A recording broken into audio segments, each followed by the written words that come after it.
كل واحد يبص في ورقته يا جدعان، اللي علمه هو بيبص في ورقة اللي جنبه هنقرب الدوش مفقعة على دماغه. بسم الله الرحمن الرحيم. يا رجاله هما غيروا المنهج في اخر 5 دقايق ولا ايه؟ والله هو تقريبا كده يا ابو الشو، احنا ما ذاكرناش كويس. اتكلم عن نفسك يا ليفتي، انا ما ذاكرتش اصلا. طب شوف كده حموق اخويا، الواد ده طول عمره عبقري. طول عمره ايه؟ طول عمره عبقري يا ابو الشو، زي احمد زويل كده. عبقري يعني ولا حموقه؟ السؤال الرابع يالا.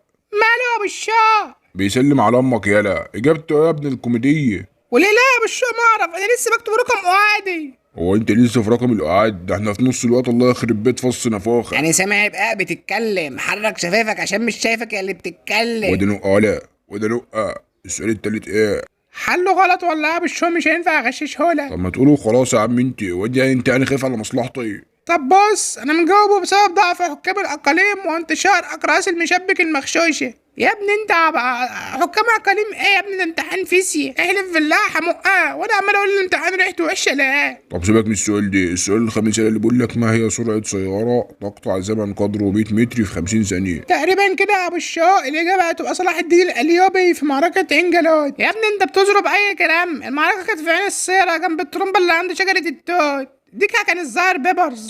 يا جدعان انا شايف ناس ماسكة آلة حاسبة، هو الامتحان ده فيه جمع وطرح ولا ايه؟ على حسب معلوماتي كده انا يا ابو الشو، ان الفيزياء ديت فيها قوانين، يعني تدخلك كليه حقوق، يبقى ادبي مش علمي، مفيش فيها ارقام، ما تقلقش.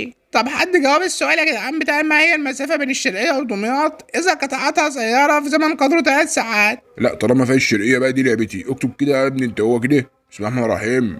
الإجابة الله الوكيل، الفرخة مش إلها وراء. يا عم فرخه اورك ايه ده؟ عايز صورات العربيه. العربية دي خارجة من الشرقية، يبقى اللي حاطط الامتحان ده شرقاوي، يبقى لازم انت تعرفه انك بلدياته، اكتب بس زي ما بقول لك كده، هو ده الباسورد بتاعهم. واللي انتوا عاملين خدوه هنا ولا إيه؟ كل واحد يبص في ورقته يا حبيبي انت وهو. لا مؤاخذة يا زعيم، اصل الزملاء يعني بيسألوني لسه قد ايه على الوقت ما يخلص وكده. اه مستر، هو الامتحان لحد امتى؟ لحد ما يبان لك صاحب يا حبيبي، حل يا اخويا انت وهو. بقول لك يا مستر، هو انا لو كتبت اسمي كده وسبت الورقه فاضيه عليه درجات؟ ايوه امال يا شاشه، حطت ايدك في الورقه دي بفلوس، بس بقى سطرها كمان بقى عشان الدرجات تزيد. تستر ايه يا ابني انت هو اللي الدرجات؟ وانت مفكر نفسك نجار باب وشباك؟ عرفت منين يا مراقب؟ الله الوكيل انت شكلك مراقب من زمان.